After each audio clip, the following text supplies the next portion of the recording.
Boa noite, pessoal. Paz do Senhor Jesus. Todo mundo tem apostila aí? Não tem? Perdeu ou não pegou? Pede lá pra... Cadê a Camila? Tem apostila aí, Camila? Quem tá sem? Isabela. Oi? Isso.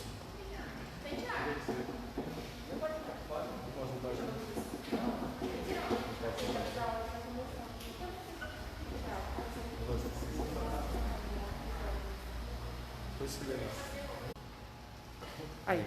Isso. Fica de olho aí, tá?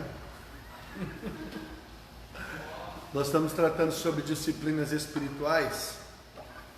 É uma coisa muito simples, mas que a maioria dos cristãos estão deixando de lado.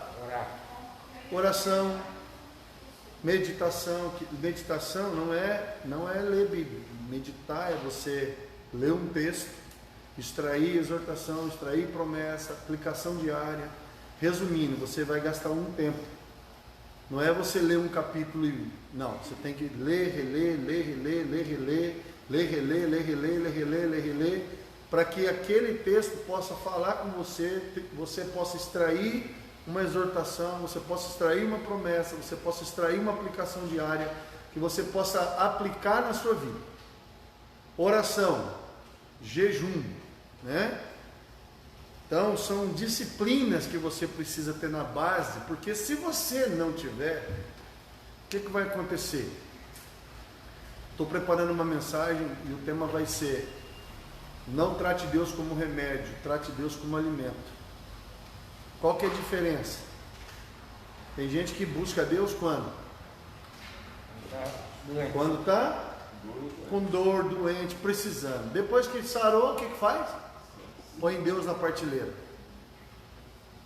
E a gente precisa tratar Deus como alimento. Você não toma café da manhã todo dia? Você não almoça todo dia? Você não janta todo dia? Por quê? Porque o teu organismo precisa de alimento. A nossa alma e o espírito é da mesma forma. Só que infelizmente a carne, quando você não come, o que ela faz? Ela geme, ela dói o estômago, dá tontura, vertigem, você fica fraco, cai as pernas, bambeia as pernas, ai, fica vendo estrelinha. O espírito não, o espírito fica assim, oh, e aí? Só que, meu irmão, se você não alimenta o teu espírito, é a mesma coisa.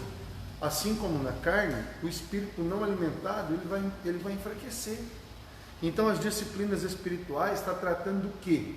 Da base. Meu irmão, não existe cristianismo se você não ora, se você não jejua, se você não lê Bíblia, se você não medita na palavra. Você pode ser qualquer coisa menos crente.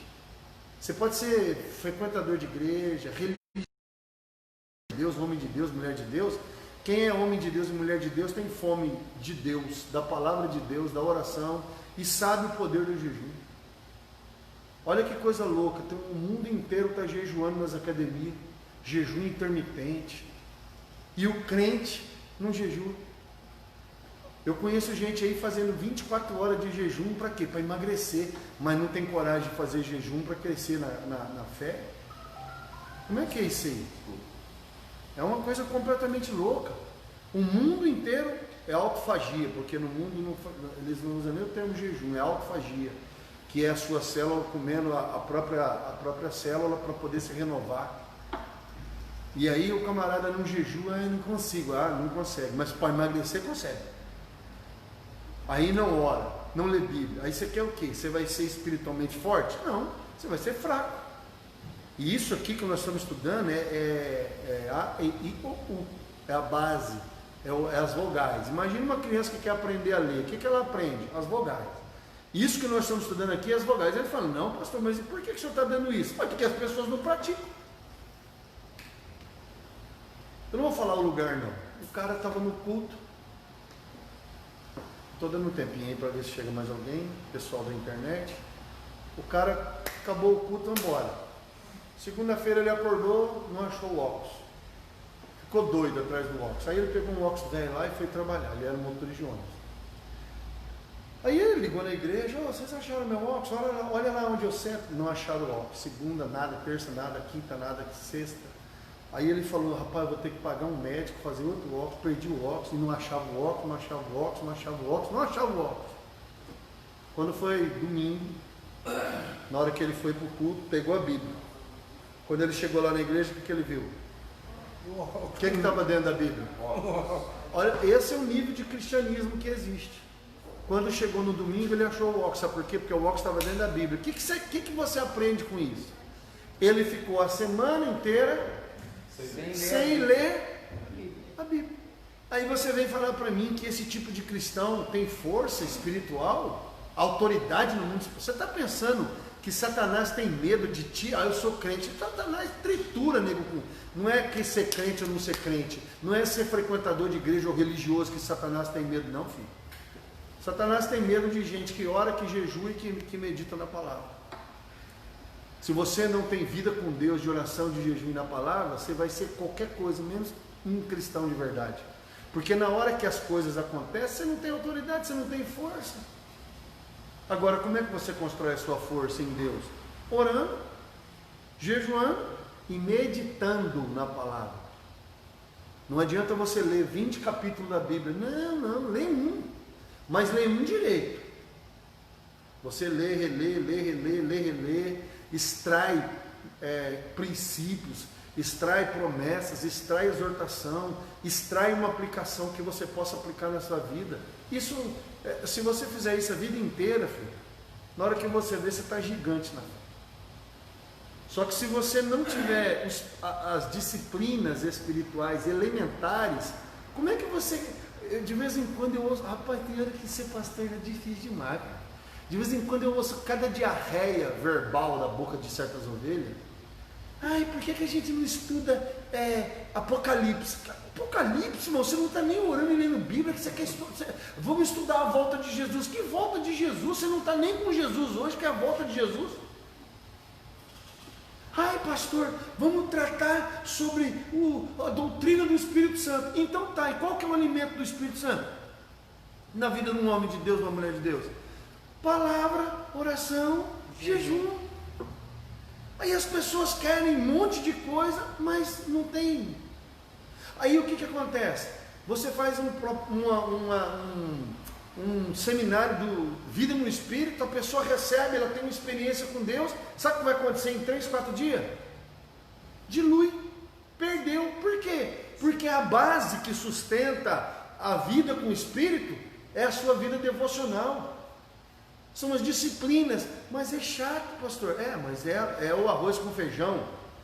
Presta atenção numa coisa que muita gente não entende. Picanha é uma delícia, lasanha, comidas diferentes, todo mundo gosta, mas filho, o que sustenta a vida de uma pessoa é o arroz com feijão. Você pode comer um monte de coisa gostosa de vez em quando, mas no dia a dia é arroz com feijão. É isso que sustenta você. Não adianta você querer, eu queria comer só picanha todo dia. Você não aguenta um mês. Você fala isso, eu queria comer só picanha. Rapaz, se você comer picanha todo dia, um mês, você fala assim, eu quero arroz. Irmão, você vai comendo, daqui a pouco você quer arroz com ovo. Você come um monte de coisa e de repente você quer arroz com sardinha. Você come um monte de coisa, mas de repente você quer arroz com feijãozinho feito naquele dia. Aí, resumindo, você vai dar uma volta na terra e volta para o básico. É o arroz, irmão, com feijão que sustenta a vida de uma pessoa. São as coisas simples, como oração, jejum, palavra, solitude, serviço, submissão. Hoje as pessoas não querem se submeter a ninguém, a nada. Você está conversando, é mais fácil falar com a parede. Você fala para a pessoa, não faz isso, ela vai lá e faz o que quer, a hora que quer, do jeito que quer. Não se submete a nada, muito menos a Deus. Serviço. Meu irmão, quem não serve a Deus não serve para nada. Se você não tem no seu entendimento um serviço, meu irmão, você foi salvo para quê? Você foi salvo? Aí você está salvo, né? Estou salvo. Então tá bom. E aí agora? O que você vai fazer até Jesus voltar ou até você morrer? Você não vai servir, não? Você não vai trabalhar para Deus? Você não vai fazer nada? Você vai ser pior do que o servo inútil, porque a Bíblia diz que o servo inútil é aquele que faz aquilo que manda. E o que não faz nem o que manda? O que é? Porque tem o servo útil e o inútil. O útil é aquilo que faz o que você não precisa mandar. O inútil só faz o que manda. E o que é o cara que não faz nada, nem sem mandar e nem mandando? Então, nós precisamos entender essas doutrinas básicas e voltar às coisas simples para a gente poder chegar em algum lugar. Vamos orar? Pai, nós queremos pedir a Tua bênção sobre este estudo, queremos que o Senhor continue falando conosco, nos abençoando, nos ajudando. Senhor Deus, a Tua palavra é a verdadeira comida, o alimento, como o Senhor mesmo diz, nem só de pão vive o homem, toda palavra que sai da boca do Senhor. O Senhor é Deus que fala conosco através da Tua palavra, revela a Tua palavra. A Tua palavra diz que o espírito da profecia é Jesus. Que o Senhor possa revelar ao nosso coração a Tua vontade, no nome de Jesus. Pode ser assim. A aula passada, nós paramos aqui no serviço e humildade. Para não virar a página, eu vou falar do último versículo aqui, ó. Nós estamos falando sobre a questão do serviço farisaico, do serviço, vamos dizer assim, verdadeiro. O serviço farisaico é aquele cara que até faz, mas ele faz para ele. Ele faz para a glória dele, para a alegria dele, para a satisfação dele, e ele faz para ser visto pelos homens. Então, se os homens não estiverem batendo nas costinhas dele e elogiando, ele não faz nada. Ele não faz, ele é um fariseu. Ele faz o que ele quer, quando ele quer, do jeito que ele quer, a hora que ele quer, porque o objetivo dele não é servir a Deus. Ele faz para Deus com o objetivo de ser visto. Já o serviço verdadeiro é aquele camarada que faz para Deus, sendo visto ou sendo visto, elogiado ou sem elogio, ele vai fazer porque ele tem dentro do coração dele uma disposição de servir a Deus e não de servir aos homens. Bom, nós terminamos aqui na aula passada no serviço e humildade. Pessoas soberbas e orgulhosas, prepotentes, elas só fazem o que querem, quando querem, do jeito que querem. Por quê? Porque elas têm uma visão distorcida de quem elas são. Então elas acham, por exemplo, que determinado serviço não serve para ela. Então, humilde. O que é uma pessoa humilde? Tem os pés no chão, tem uma visão correta de quem ela é. O que eu sou? Servo de Deus. E se eu sou servo de Deus, e a palavra servo no original é escravo, é doulos, que é escravo, você é escravo de Cristo? Ah, eu sou escravo de Cristo. Bom, se você é escravo de Cristo, então você vai fazer aquilo que Cristo manda e você vai fazer aquilo que é preciso, independente se aquilo é ou não, aos seus olhos, importante. Como eu sempre digo para vocês, limpar a igreja, ou o banheiro da igreja, ou o berçário, ou lavar a calçada, ou cortar a grama, não há nenhuma diferença da pessoa que está pregando ou dando aula. Tem gente que acha que pregar, cantar, dar aula é nobre. E aí o camarada que está fazendo às vezes uma coisa teoricamente aos olhos humanos simples, como se aquilo ali não tivesse valor, você está enganado. Deus tem mais prazer naqueles que fazem as coisas simples, que ninguém dá valor, do que daqueles que estão brigando pelos holofotes da igreja. É uma briga pelo altar, é uma briga para cantar, é uma briga para tocar, é uma briga para pregar. O homem quer o altar, ele quer ser, detalhe, domingo. Porque quinta-feira você tem que cantar no laço. Nos outros cultos, evangelismo do presídio, só na bala. Evangelismo de modo geral, hospital, só no laço também. Então, como é que funciona isso? Deus não fala para a pessoa, olha, eu quero que você faça isso para mim? Não. A pessoa só quer holofote. Então o serviço está relacionado à humildade no coração de uma pessoa. Então, toda vez que crucificamos a carne, crucificamos o nosso orgulho e arrogância. Você sabia que é importante às vezes você fazer uma coisa bem simples para você lembrar que você é? Ah, nós somos servos de Deus. Ah, eu sou servo de Deus. Você é serva de Deus. Bom, se você é servo, é importante você ser humilde. Lembra que eu falei na aula passada que Jesus, dando uma lição de serviço, o que ele fez? Bacia, toalha. Ele pegou a bacia de água, a toalha e foi lavar os pés dos apóstolos. Aí Pedro, já falei para vocês, estou só repetindo, Pedro espanou: não, o senhor não vai lavar meus pés. Por quê? Quem lavava pé? Era o servo mais pequeno. E Jesus falou: eu, sendo o Senhor e Mestre, lavo os vossos pés, o que vocês devem fazer? Lavar os pés uns dos outros. Ah, irmão, mas está difícil, hein? Arrumar gente que quer lavar pé, hein? Achar gente que quer fazer as coisas bem simples da vida, está difícil. Então o apóstolo João escreveu: porque crucificamos a carne, crucificamos nosso orgulho e arrogância, porque tudo que há no mundo, a concupiscência da carne, a concupiscência dos olhos, a soberba da vida, não procede do Pai, mas procede do mundo. 1 João 2,16, não é 26, tá? Deixamos de entender a força desta passagem por causa da nossa tendência de regá-la totalmente ao pecado sexual. Então, quando as pessoas vão estudar sobre concupiscências, elas sempre levam para o lado do sexo. Mas na verdade não é, ela é abrangente. Ela fala de muitos aspectos, não só do sexual, fala do sexual e de todos os demais pecados que estão relacionados às concupiscências. Entendeu? Concupiscência da carne refere-se ao fracasso de pôr-se sobre o nosso controle. Quer dizer, desejo da carne significa que a pessoa que tem concupiscência da carne, ela coloca a satisfação da vontade dela acima da vontade de Deus. Uma pessoa carnal, quando a Bíblia fala que existem crentes carnais, existem os crentes almáticos e existem os crentes espirituais. O crente espiritual, o nome já diz, ele faz a vontade de Deus, a vontade de Deus. Um homem e uma mulher espiritual é um crente que busca fazer a vontade de Deus. O crente almático, o nome já diz, né? Alminha, ele é da alma. Eu sinto, não sinto, é o crente urubu. Se ele sente, ele faz, se ele não sente, ele não faz. E tem o crente carnal. O que é um crente carnal? Ele é até crente, mas a carne dele é que comanda. Se a carne dele pedir, ele faz. Então, refere-se ao fracasso de pôr-se sob o nosso controle. Quer dizer, a carne não quer, irmão. A Bíblia diz, lá em Gálatas 5,16 em diante, que o Espírito e a carne lutam entre si. O Espírito quer Deus, a carne quer o mundo. O Espírito quer Deus, mas a carne quer o quê? Prazer imediato.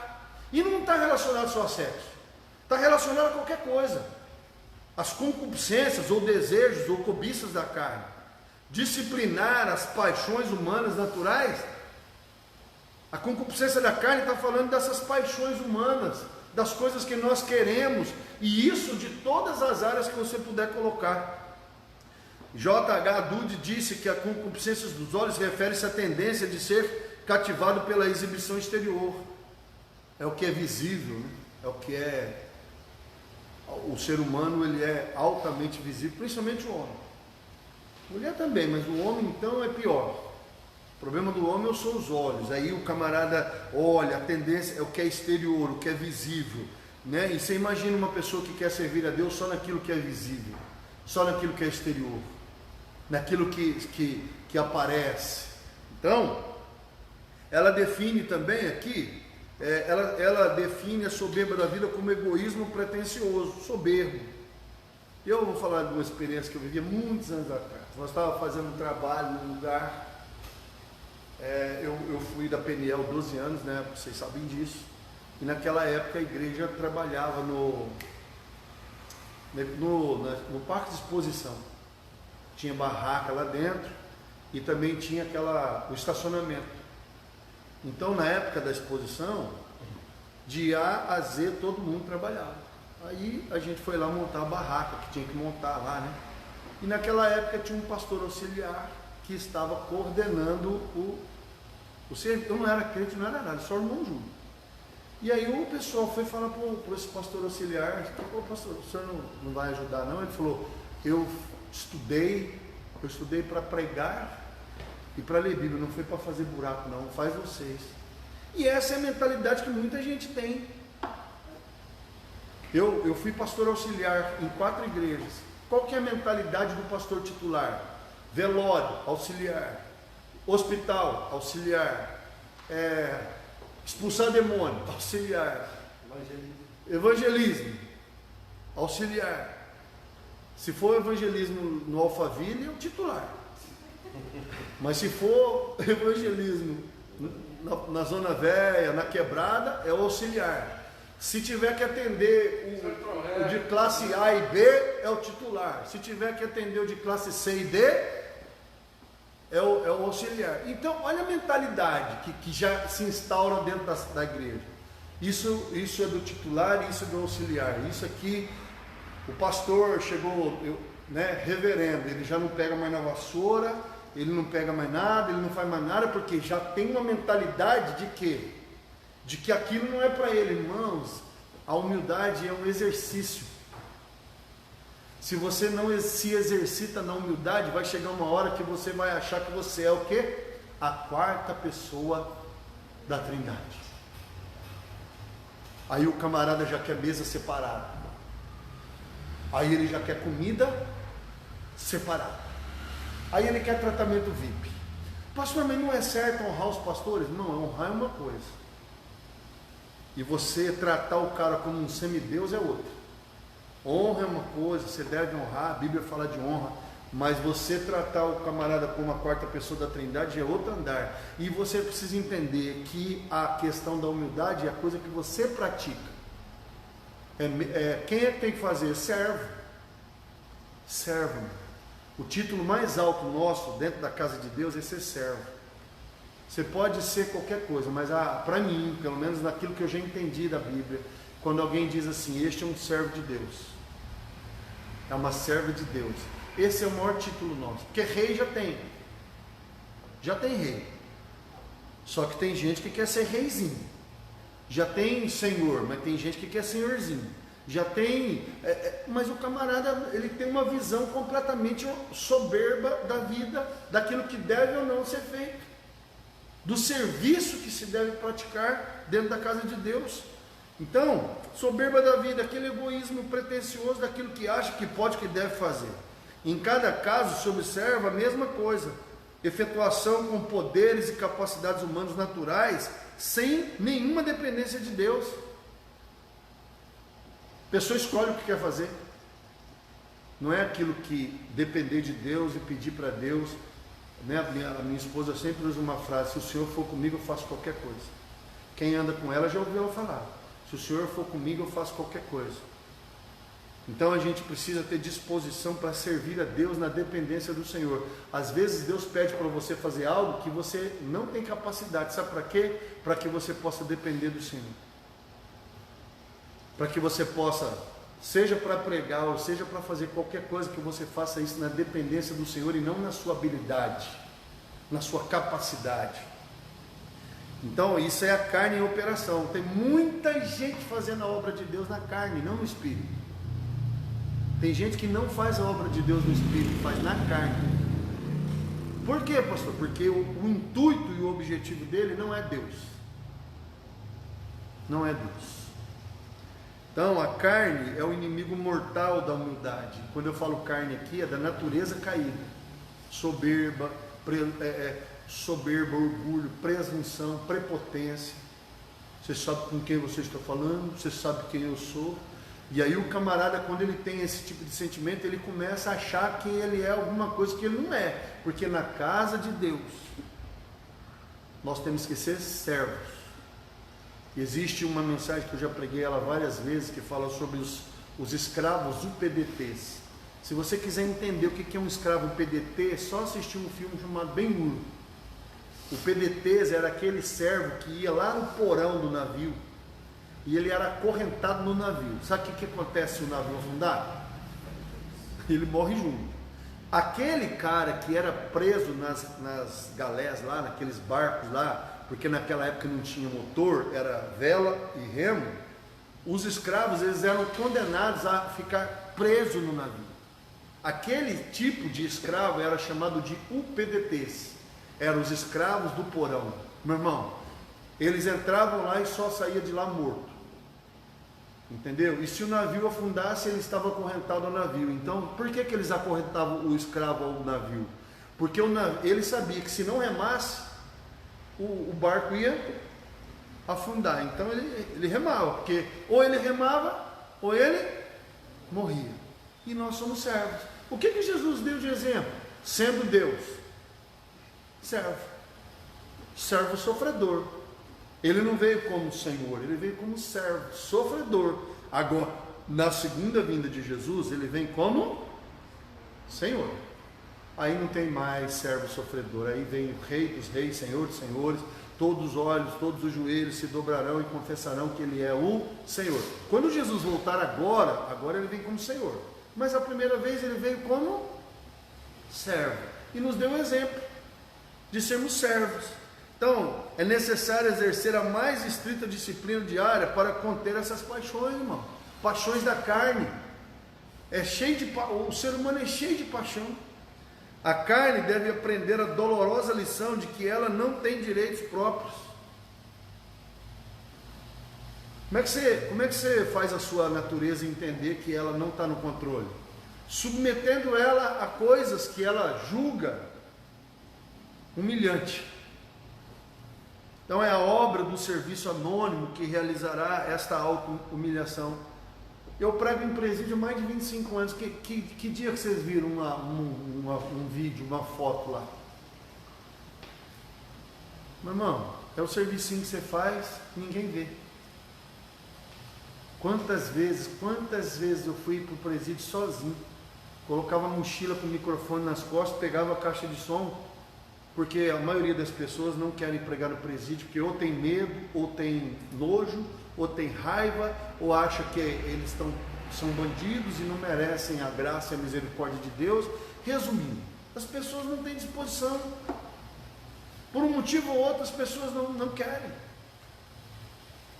Não é muito a minha área. Bom, então qual que é a sua área? É asilo? É creche?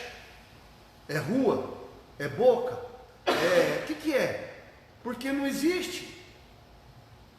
A pessoa não está disposta a fazer nada para Deus. Bom, se você não quer ir no presídio, beleza. Quer ir no hospital? Não. Quer ir no asilo? Não. Quer ir na creche? Não. Onde você quer ir? Lugar nenhum. Malemar quero ir na igreja. E domingo. Então fica muito complicado a realidade da igreja de Cristo se os membros da igreja não entendem que o que é humildade, o que é serviço, o que é você fazer as coisas para Deus. Para Deus. Porque quem é servo de Deus e faz para Deus não se importa com ser visto ou não ser visto. Se ele for visto bem, se ele não for visto, amém. Então a questão é essa. Então a obra do serviço anônimo que realizará está na auto-humilhação. A Bíblia diz que Jesus se humilhou. Quem humilhou Jesus? Ninguém. Por quê? Porque ele mesmo se humilhou. E ele fez o serviço de um servo, sendo Deus. Ele se esvazia da sua glória. Ele se esvazia dos seus poderes. Ele se esvazia. Não deixou de ser Deus, mas ele não usou a prerrogativa. Ele mesmo diz: sendo Deus, não teve como usurpação ser igual a Deus, antes se esvaziou a si mesmo e assumiu a forma de servo. E aprendeu o que aprendeu pela obediência e pelo serviço. Ele falou: eu não vim para ser servido, eu vim para servir. E se você estudar esse assunto bem, você vai ter o mesmo sentimento, que eu sou um servo de Deus e eu estou aqui para fazer o serviço da casa do Senhor. Então o resultado da disciplina diária da carne será o surgimento da graça e da humildade. Ela nos virá sem que percebamos. Então não adianta você falar: Senhor, me dá humildade. Não, filho. Senhor, me dá paciência. Deus vai te dar um monte de tribulação para você exercer a paciência. Senhor, me dá humildade. Aí Deus vai te dar um monte de situação aonde você vai ter a possibilidade de exercer a humildade. E o que vai? Como é que você sabe que você está ficando humilde? Quando você não se acha mais a estrelinha. quando você começa a entender que servir a Deus envolve qualquer coisa, desde que você faça para a glória do Senhor. Quer comamos, quer bebamos, quer façamos para a glória de Deus. E servir a Deus está altamente relacionado ao exercício diário de você ser humilde. Quantas vezes, uma vez lá em Jaú, aqui mesmo já aconteceu, lá em Jaú, lá em Várzea Grande, eu estava colocando o piso antiderrapante na porta da igreja lá em Jaú, parou uma nave espacial, um carrão chique, aí o cara desceu, estava e eu lembro como se fosse hoje o irmão... Não, o Vitor quem chegou, mas tinha o Chiapim lá, como é que é o nome dele? O marido, o Richard. Ele era pedreiro, ele é construtor, né? E aí ele deu um dia de serviço lá para a gente sentar piso antiderrapante para frente da igreja ficar bonito. Aí chegou o irmão. Boa tarde, tudo bem? Tudo bem. Essa igreja de Campinas, aquela central de Campinas, foi ela mesma. Nossa, que bom, tá abrindo aqui, tá abrindo. Conversando, e eu lá de serventão, botina, bermuda, camisetão, chapéuzão de palha. Quem já me viu de pedreiro aí sabe como é que... Aí ele, e o pastor é bom? Eu falei, rapaz, é bom. Menino bom, sério, tem fama de bravo, mas é um menino bom. Quantos anos ele tem? Eu falei, é casado? Eu falei, casado, com a mesma mulher. Tem filho? Tem. Eu vou vir domingo, que hora que é o culto? Falei, 7 horas. Aí domingo ele chegou com a família, todo mundo, né? Classe A, top. Quem estava lá, de terno e gravata, bonito e cheiroso? O pastor, servente. Aí ele não falou nada, assistiu o culto, e aí eu fui lá para a porta da igreja, despedi das ovelhas. Aí ele chegou em mim, gostei, pastor, muito bom culto. Quando o senhor encontrar o seu obreiro, fala para ele que o pastor dele é muito bom. Eu falei assim, quando eu encontrar ele, eu falo para ele.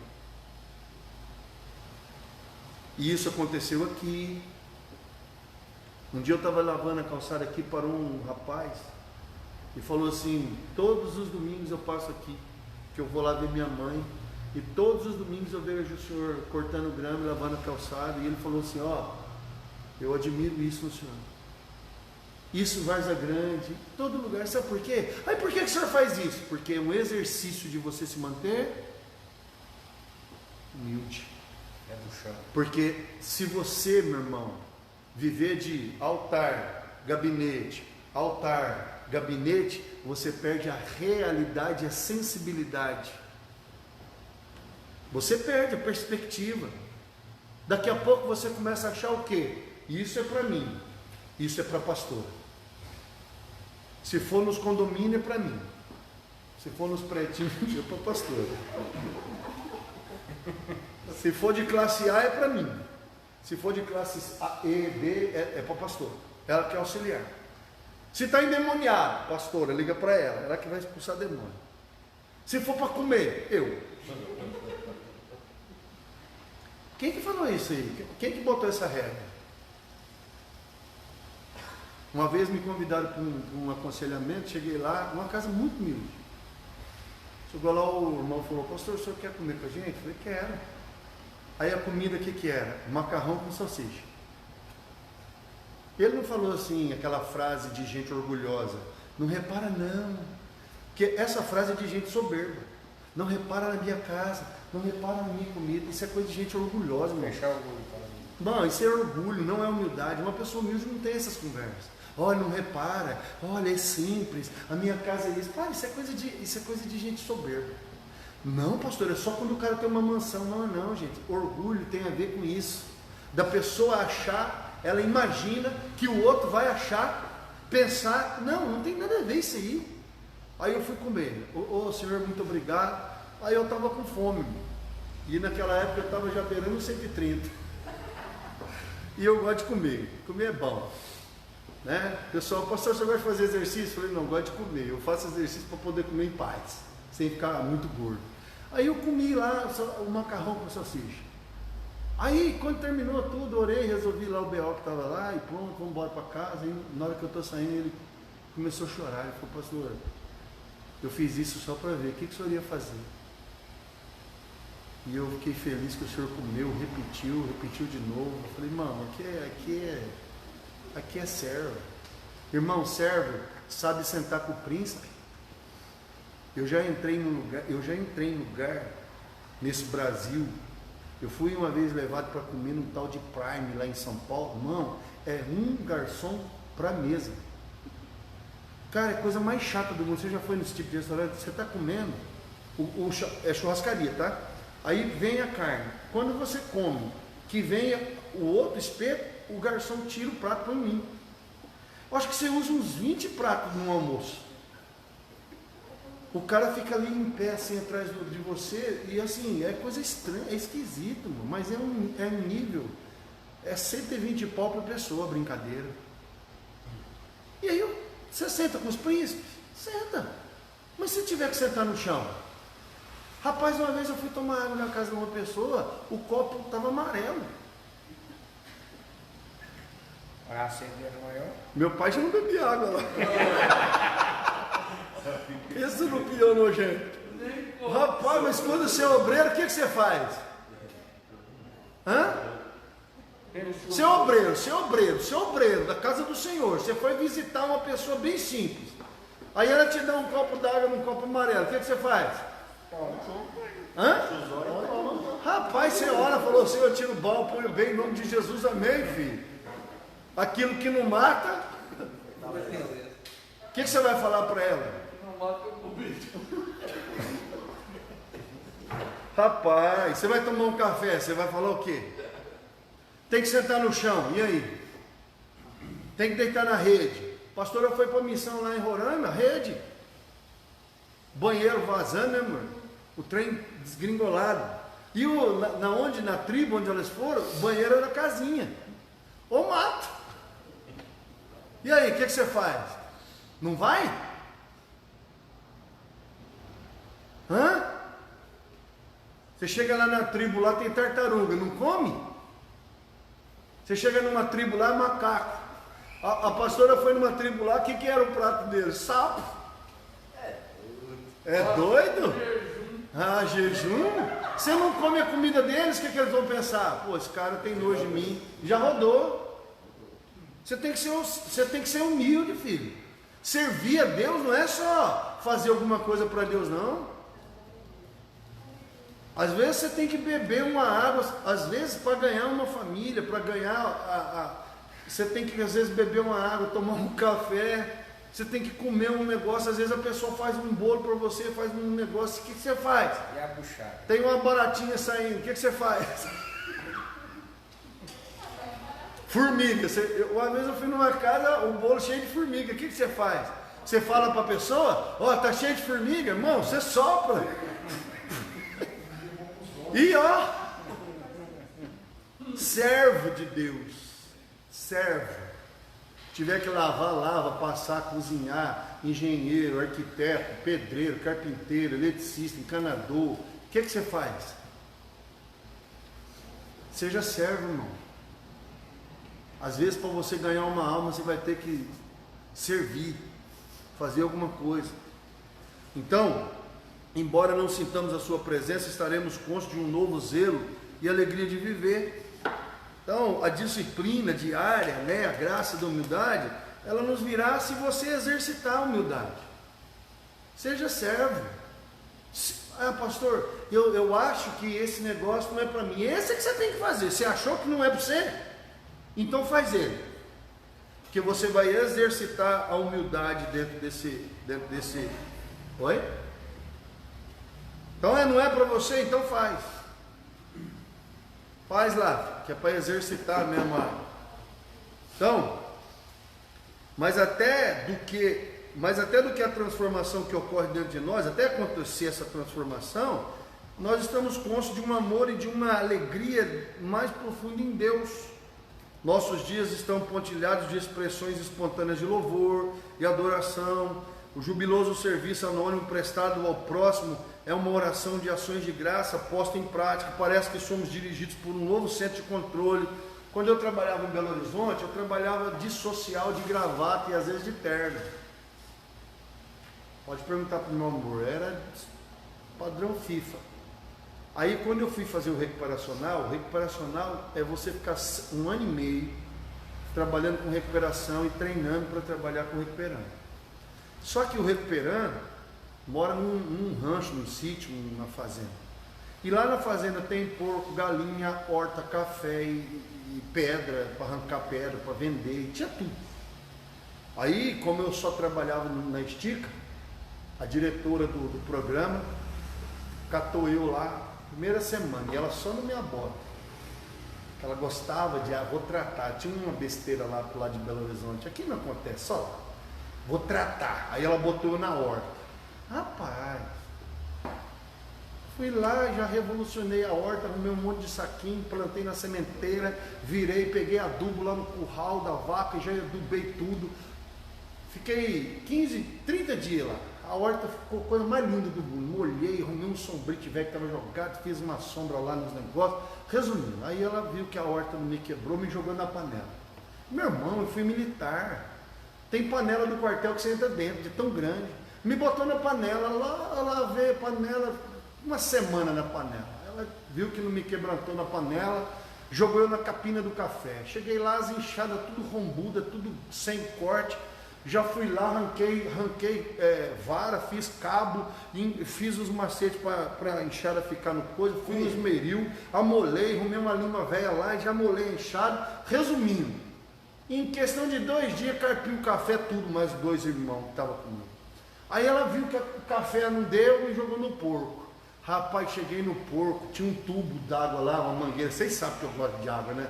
Rapaz, eu lavei o porco, o pé do porco, a cabeça do porco, o chiqueiro. Rapaz, eu lavava tudo, o chiqueiro estava cheiroso, não tinha nem cheiro de chiqueiro. Aí ela falou, rapaz, mas o chiqueiro também. Aí me botou na pedra, arrancar pedra para vender, pedra dessas pedras ornamental. Botou eu, o Ricardo e mais 2 irmãos lá, e pau. Os caras tiravam um caminhão cada 15 dias, nós tirávamos 3 caminhões por dia. Um louco, doido, gritando. E gritava, subiava, louvava, Deus é bom, e o pau quebrava. Aí chegou uma hora lá que tinha tanta pedra lá que eles mandaram nós parar. Aí por fim, você já limpou banheiro de congresso? Não, você tem que limpar banheiro de congresso. Limpar banheiro já não é um negócio bom, mas limpar banheiro de congresso é um negócio que você tem que viver um dia. E ela pegou eu, botou no banheiro do congresso para limpar, eu e o Ricardo. E nós foi lá, cantando, louvando a Deus, orando em língua, uma alegria. Aí ela chegou lá e começou a chorar. Ela falou, rapaz, tem 6 meses que eu estou tentando te tribular. Tudo que eu pus você para fazer, você fez com excelência. Aí eu falei, minha filha, eu sou filho de João, neto de Joaquim, bisneto de Dão, tataraneto de Alexandrino. Eu fui servente pedreiro, servente carpinteiro, lavador, passador, cozinheiro, eu já fiz de tudo nessa vida.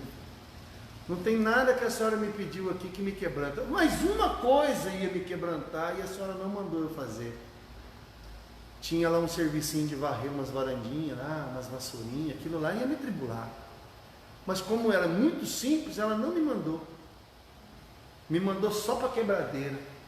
Mas como dentro do meu coração eu tenho uma mentalidade que eu sou o quê? Servo. Tudo que ela mandou fazer, fiz tranquilo, não me tribulou, não me angustiou. Agora, varrer casa, passar pano em casa, isso me tribula.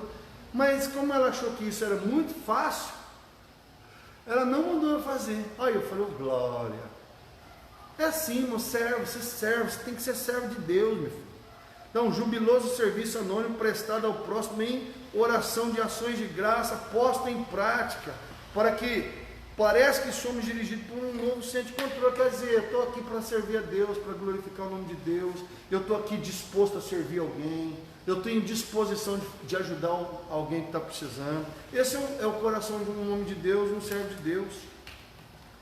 Uma hesitação natural e compreensível, aí no sim mais, uma hesitação natural e compreensível acompanha qualquer discussão séria de serviço.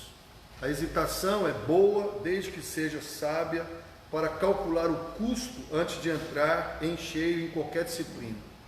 Você pode, às vezes, pensar, questionar, analisar, desde que isso seja para você analisar o que precisa ser feito, como tem que ser feito, se tem que dividir, se não tem que dividir.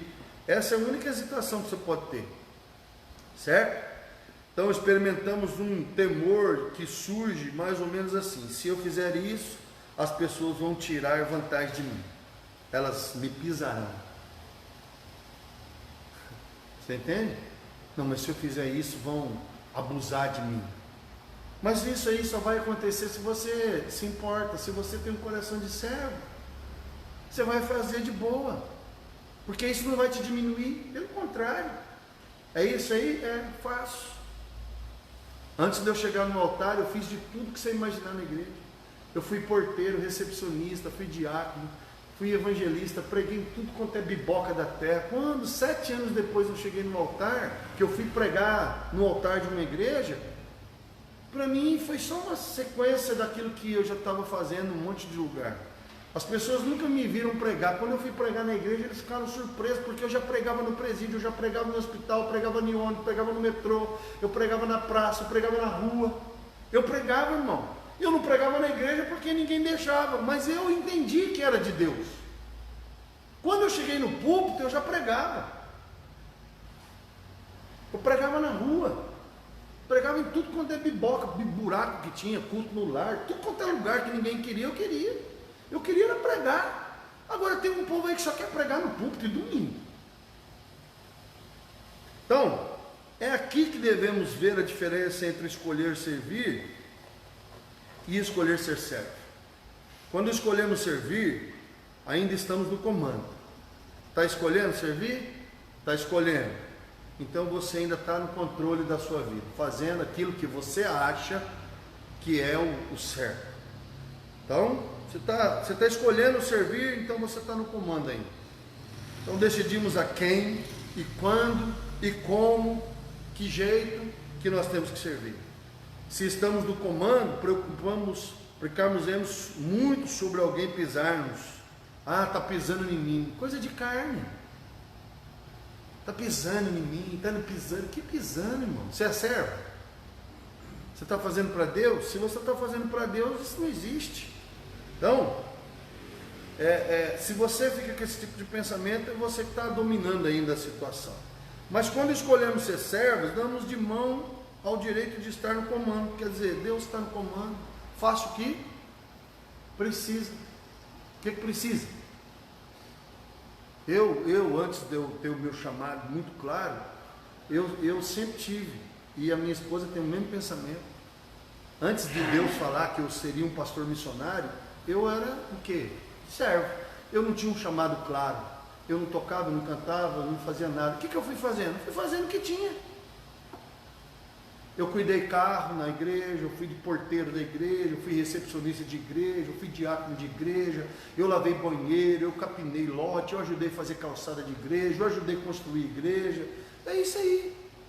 O que você era? Servo. Para mim, estar na igreja era o que precisava. Não importava. O pastor falasse assim, sábado nós vamos fazer não sei o quê. Eu estava lá. Era isso para mim que bastava. Fazer a obra de Deus para mim era o suficiente. Porque eu achava assim que só de eu fazer a vontade de Deus de alguma forma eu já estava no caminho daquilo que Deus queria. Entendeu? Então há nisso uma grande liberdade de você abrir mão do comando e você ser servo voluntário. Se voluntariamente escolhemos deixar que tire vantagem de nós, então não podemos ser manipulados. Você vai preocupar. Você vai ficar preocupado com o que as pessoas estão achando, pensando, imaginando. Ah, só dá coisa boa para o fulano, para mim só dá bucha. Entendeu? É igual quando a gente faz essas marmitas aí, 200, 250 marmita. Meu irmão, quando chega no final que tem que lavar e limpar, a maioria, aí quem que fica lá da panela? Meia dúzia de gato pingado que sempre fica. E eu e a pastora já ficamos, eu e ela já ficou sozinha, eu já fiquei sozinho, lavando panela. Ah, por quê? Porque é assim que funciona. Eu já fiz isso, eu já fiz aquilo. Não vai quebrar minha unha de gel. Vai tirar meu esmalte. Ai, vai quebrar minha unha. Pronto. Ai, eu vou ficar com cheiro de gordura na mão. Então, olha para você ver a mentalidade que muito. Mas se você for voluntário, de coração, ninguém te pisa, ninguém te manipula, ninguém te diminui. Não tira, não tem como. Então, quando escolhemos ser servos, sujeitamos ou rendemos o direito de decidir a quem e quando servir. Quer dizer, pastor, eu estou aqui. O que precisa? Eu já vi essa história muitas vezes no domingo aqui. A pessoa chega, pastor, o que é para fazer? Eu falei, procura alguma coisa. Mano. Procura aí, dá uma volta na terra. Se você procurar, você acha. Você encontra. Ou aqui ou nas aqui. Tornamos disponíveis e vulneráveis. Não, eu quero é fazer a obra, eu quero é servir, eu quero é ajudar. Então considere a perspectiva de um escravo. O escravo vê a vida toda da perspectiva da escravidão. Ele não vê a si mesmo como possuindo os mesmos direitos de homens e mulheres livres. Ele é escravo, não é? Então na cabeça dele o que ele faz? Trabalha aí, só dele estar vivo. E esse é um sentimento que um servo tem. Sou servo de Cristo, escravo de Cristo. Eu sou escravo de Cristo, mas eu sou escravo voluntário. É o famoso escravo da orelha furada. Na Bíblia tem um tipo de escravo, naquela época, que era um escravo voluntário. Quando ele estava livre, ele se libertava, ele dizia para o Senhor, eu quero te servir voluntariamente. Tinha todo um ritual, e aí ele ia lá, o cara furava a orelha dele, e ele se tornava um escravo de orelha furada. Quer dizer, ele era um escravo voluntário. Ele servia aquela casa, aquela família, porque ele queria servir. Então ele não vê a si mesmo possuindo os mesmos direitos dos filhos, dos homens livres. Não, ele é servo, ele é escravo. Então, por favor, entenda-me, quando essa escravidão é involuntária, ela é cruel e desumanizante. Mas e se a pessoa quer servir voluntariamente? É igual no exército. Você sabia que hoje o exército não pega mais quem não quer? Antigamente eles pegavam o cara que não queria para quebrar. Hoje não. Eles descobriram o que no exército. Rapaz, pegar um cara que não quer servir é tribulação. O cara vai dar trabalho 1 ano. Mas quem quer servir, serve de bom grado, de coração, com vontade. Nada que você pedir para ele é difícil ou ruim. Você vai esfolar ele vivo e ele vai estar feliz. Agora, quando você pega alguém para servir, que não quer servir a pátria, não quer servir no exército, marinha, aeronáutica, meu irmão, pensa na tribulação. Quando você vai no hospital e vê um enfermeiro ou um técnico de enfermagem, ou até mesmo um médico que serve por amor, você vê o procedimento. Agora, você quer ver uma enfermeira ou um técnico de enfermagem, ou até mesmo um médico que está ali por causa do dinheiro, por causa do status quo, e não por amor às pessoas, meu irmão, você vai ver. O povo está morrendo, ele está lá no celular, no WhatsApp. Quando você chama um enfermeiro, ele vem arrastando o pé. Ele trata mal, ele é cara fechada, mas quando o camarada tem amor ao que ele faz, o procedimento dele é diferente. Isso é para tudo. Isso é para tudo.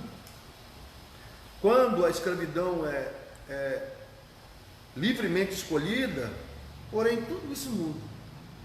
Eu sou servo de Deus, eu estou aqui servindo ao Senhor. Então, a servidão voluntária é uma grande alegria, quer dizer, eu estou servindo porque eu amo, porque eu quero servir. A ideia da escravidão pode ser difícil, mas não constituía problema para o apóstolo Paulo. Frequentemente ele falava de sua escravidão a Cristo, fazendo uso pródigo do conceito do primeiro século de escravo de amor. Isto é, o escravo que por amor escolheu livremente permanecer nessa condição. Paulo falava, eu sou escravo de Cristo. Eu era escravo do pecado. Porque a gente fala, não, a vida é minha, eu faço o que eu quero. Ô, irmão, tira dessa cabeça, ou você serve a Cristo ou a Satanás. Você entendeu ou não? Não tem um neutro não, irmão. Ou é positivo ou é negativo. Ou você serve a Cristo, ou você serve a Satanás. Não, eu faço o que eu quero, a vida é minha. Não, neném, você não entendeu nada. Ou você serve a Cristo, ou você serve a Satanás. direta ou indiretamente. Quando eu fumava, bebia, vivia no mundo, a vida é minha, eu fumo porque eu quero, eu bebo porque eu quero, a vida é minha. Quando eu converti, eu entendi rápido. Não existe o neutro não, filho. Ou você serve a Cristo, ou você serve a Satanás. Não tem neutro não nessa história, um lugar neutro onde eu não sou nem de Cristo nem de Satanás.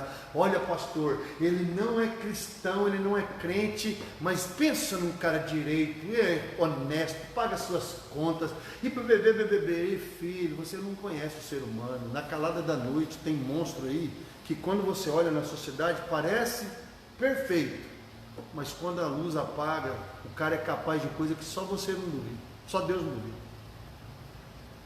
Conheço gente assim, da alta sociedade, que você olha e fala, cara, que cara top, pedófilo, estuprador, adúltero, tudo quanto é coisa, assassino, tanto lixo que você nem imagina que o cara é capaz de fazer. Haja vista você dar uma volta em Brasília, lá na Câmara lá, do Senado, deputado, tanta coisa que acontece lá que você nem imagina, manda matar os outros, mas se você olhar parece que é. Então não tem neutro não, filho. Ou você serve a Deus, ou você serve a Satanás, direta ou indiretamente. Você pode até achar que não, eu sou bom, pago minhas contas, sou um menino direito, uma mulher direito, não tem isso não, filho. Ou você está servindo a Deus, ou você está servindo a Satanás. E essa é uma lição que pouca gente entende. Então, fazemos o melhor do nosso esforço para suavizar a linguagem de Paulo, traduzindo a palavra escravo por servo. Mas presta atenção, lá no original não é servo. Lá no original a palavra é doulos, que significa escravo. Não tem servo. É que a gente dá um jeitinho, que é muito hoje. Você falar para alguém assim, escravo, fica muito duro, né? Você tem que ser um escravo de Cristo. Cara, como assim eu tenho que ser um escravo? Mas pastor, ser escravo de Cristo, a Bíblia diz que quem é escravo de Cristo é livre. Por exemplo, quando eu estava no mundo, eu era escravo da minha carne, escravo das minhas vontades, escravo de Satanás, escravo das minhas paixões. Mas quando eu me tornei servo de Cristo, hoje me perguntaram assim, pastor, o senhor não bebe porque o senhor é crente? O senhor não fuma porque o senhor é crente? O senhor não adultera porque o senhor é crente? Essas coisas. Eu falei assim, filho, eu não bebo, não fumo, não faço isso porque eu sou livre. Hoje eu sou livre. Hoje eu posso. O que me impede de comprar cigarro e fumar? O que me impede de comprar cerveja ou bebida e beber? O que me impede? O que me impede de me deitar com outra mulher? O que me impede se eu quiser beber, fumar ou pecar ou fazer qualquer coisa? Filho, eu vou fazer, ninguém vai me impedir. Nem Deus vai te impedir. O máximo que o Espírito Santo vai fazer é falar para você, não faz isso. É o máximo também. E aí? Então o que eu sou hoje? Hoje eu sou livre. Eu posso beber, mas não quero. Posso fumar, mas não quero. A Bíblia diz, todas as coisas me são lícitas, mas há coisas que não convêm. Eu não quero isso. Por quê? Porque eu sei qual é a raiz disso. Então, quando você é livre, sabe quando você é livre? Quando você pode fazer e não quer. Quando eu era do diabo, eu falava, a vida é minha, eu faço o que eu quero. Cara, mentira. Eu era escravo do pecado, eu era escravo dos vícios, eu era escravo das paixões da minha carne. Aí o cara fala, não, eu paro a hora que eu quero. Para nada.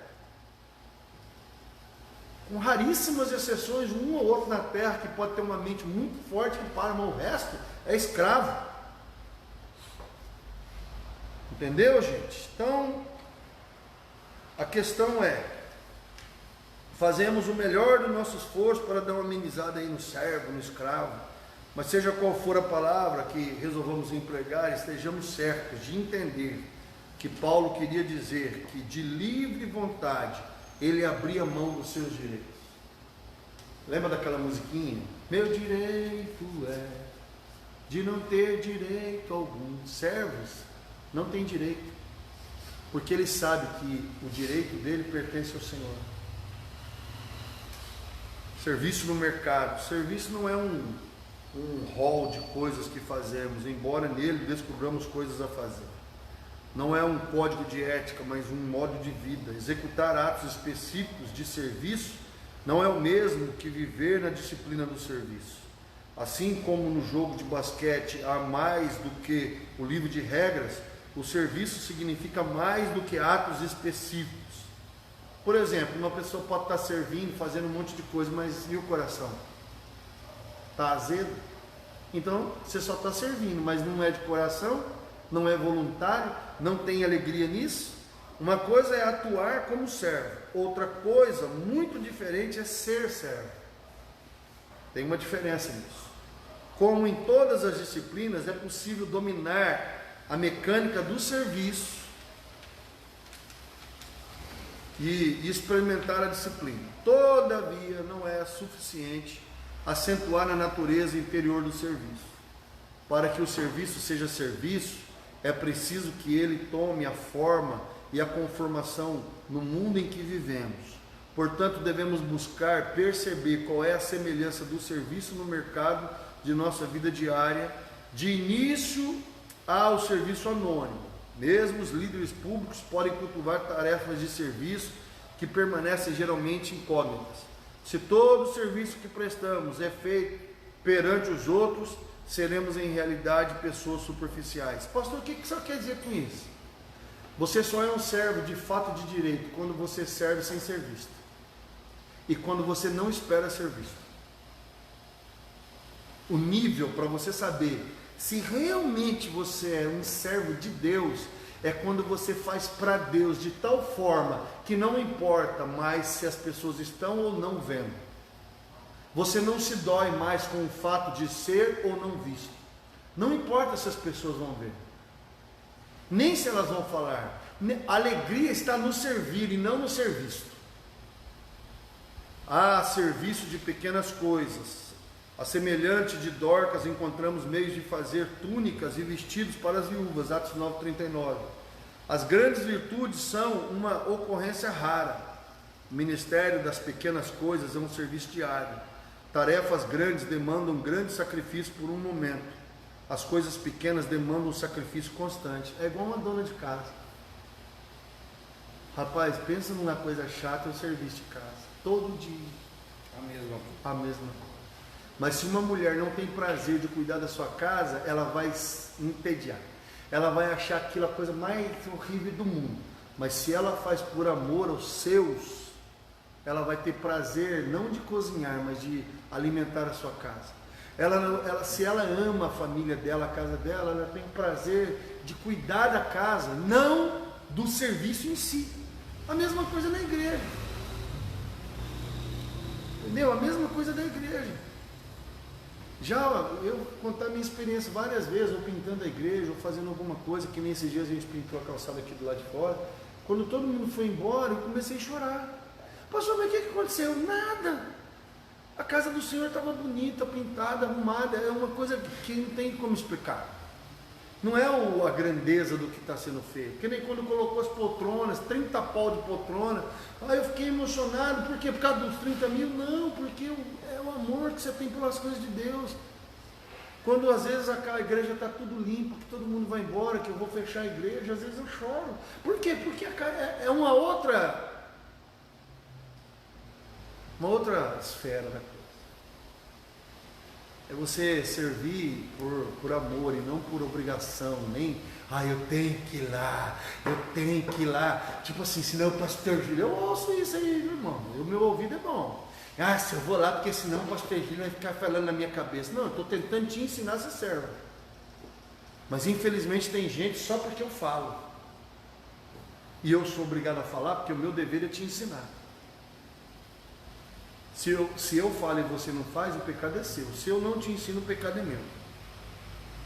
Então, 3 tarefas demandam um grande sacrifício por um momento, as coisas pequenas demandam um sacrifício constante. Ao serviço de ser servido. Quando Jesus começou a lavar os pés do que ele amava, Pedro recusou. Nunca ele permitiria que o seu mestre se humilhasse a executar um serviço tão servil em seu favor. Parece uma declaração de humildade, não é?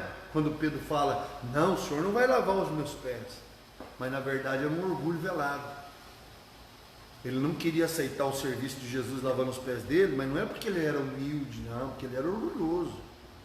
O serviço de Jesus era uma afronta ao conceito da autoridade de Pedro. Você sabe que o meu estilo de liderança e da pastora afronta muita gente. Porque onde já se viu um reverendo, com a experiência que eu tenho, lavando igreja, limpando igreja, cortando grama, lavando calçada. Isso para muita gente é agressivo, porque assim, se eu estou fazendo mais a minha mulher, e qual é a desculpa que a igreja tem? Porque se eu e a minha mulher nós não fazemos, sabe o que as pessoas falam? O pastor não faz, a pastora não faz. Mas e quando nós fazemos? Qual é a desculpa que o resto tem? Se eu que sou o cabeça, porque a cabeça é Cristo, eu sou o cabeça da igreja, se eu e a minha esposa estamos fazendo, quanto mais os pequeninos da igreja deveriam estar fazendo. Mas infelizmente o meu estilo de ser, mais da minha esposa, afronta às vezes a igreja. Por quê? Porque qual é a desculpa que tem? Se Pedro fosse o Senhor, ele nunca lhes teria lavado o pé. Você acha que teria? Se Pedro tivesse no lugar de Jesus, você acha que Pedro ia pegar a bacia e lavar o pé? Ia nada. É um ato de submissão e serviço, permitir que outros nos sirvam. Esse ato reconhece que eles têm a autoridade do reino sobre nós. Graciosamente recebemos o serviço prestado, jamais sentindo que devemos retribuí-lo. Os indivíduos que por orgulho se recusam a ser servidos falham em se submeter-se à liderança divinamente indicada pelo reino de Deus. Há o serviço de cortesia comum, tais atos de compaixão têm encontrado dificuldades em nossa época. Nós, porém, que somos a luz, nunca devemos desprezar os rituais de relacionamentos que há em cada cultura. É um dos poucos meios restantes na sociedade moderna de reconhecer o valor um dos outros. Conforme Paulo aconselhou a Tito, devemos ser cordatos, dando provas de toda cortesia para com todos os homens. Estava lendo, quando eu fiz a pós-graduação em missões, eu li um livro e ele falava sobre uma tribo na África que eles tinham uma prática de honrar os antepassados e uma prática muito forte de honrar os velhos. E se descobriu naquela tribo, por exemplo, que o nível de felicidade deles era muito grande, porque eles tinham uma cultura de servir e de honrar. Existe uma cultura na Austrália ou Nova Zelândia dos maoris, e eles têm uma forte cultura, ensinada desde criança, de honrar os antepassados, de honrar a família, de servir a família. E existem várias culturas onde você vê isso muito forte, uma ideia de servir, de prazer em servir. Mas esses rituais são tão inexpressivos, tão hipócritas, que queixamos-nos, né? Isso é um mito. Eles são extremamente significativos e não são hipócritas de maneira alguma. Uma vez que vencemos a nossa arrogância egocêntrica, pelo fato de que as pessoas realmente não desejam saber como, quando dizem como vai você, né? Às vezes é só uma expressão, não é interesse de fato. Podemos ver que é apenas um modo de reconhecer a nossa presença.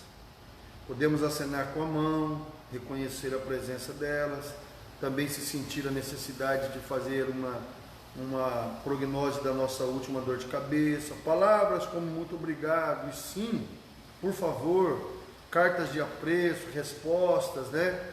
Responda por favor, são todos serviços de cortesia. A gratidão ela tem 3 níveis. O primeiro nível da educação, obrigado, né? É só você ser cortês. O segundo nível é de reconhecimento, quando você lembra que alguém fez algo para você e você fala, aquele pastor foi importante para mim, aquela pessoa foi importante para mim, você reconhece o que ela fez. E o terceiro nível é o nível de retribuição. Quando você é servo de Deus, de fato e de direito, você está no terceiro nível, que é o de retribuir. Há dentro de você um sentimento de eu tenho que fazer alguma coisa. Deus fez tanto por mim, eu preciso fazer alguma coisa. Esse está no terceiro nível. No primeiro nível é só educação, obrigado, mas na verdade é só educação. No segundo é reconhecimento, quer dizer, você reconhece, em algum momento você vai lembrar e falar, mas o terceiro nível é o nível de retribuir. É quando você retribui. E é por isso, esses dias eu preguei aqui, falando sobre quem muito é perdoado, muito ama. E quem muito ama, é porque tem um nível de gratidão muito fora da curva. Então, o cara que ele é muito perdoado, ele tem um nível de adoração diferente, ele tem um nível de serviço diferente. Ele tem disposição de pegar a toalha, de pegar a bacia, e por mais simples que aquilo ali possa ser, ele tem prazer de fazer. Porque no final da história, ele tem uma dívida que não pode ser paga. Podemos aprender a suportar as cargas alheias, sem que elas nos destruam? Podemos. Jesus, que levou as cargas do mundo inteiro, podia dizer: o meu jugo é suave e o meu fardo é leve. Mateus 11:30. Podemos aprender a erguer as tristezas e dores dos outros até os braços ternos de Jesus, de sorte que nosso fardo seja mais leve. Claro que podemos, isso é possível, mas isso demanda alguma prática. Por isso, em vez de apressarmos a levar as cargas do mundo inteiro, começamos mais humildemente. Comecemos em algum cantinho, em algum lugar, e aprendamos. Jesus será nosso mestre se praticarmos o serviço de partilhar a palavra de Deus uns com os outros, de ajudar uns aos outros, de você sair da sua caixinha e começar a ver que existem outras coisas ao seu redor. Então você só vai ter um nível de serviço, de excelência, quando você tiver um nível de dívida tão alto, que tudo que você fizer, por mais simples que seja, vai ser insuficiente para pagar. Quando a dívida é muito grande, aí você fala: poxa, eu estou devendo tanto, que qualquer coisa que eu fizer,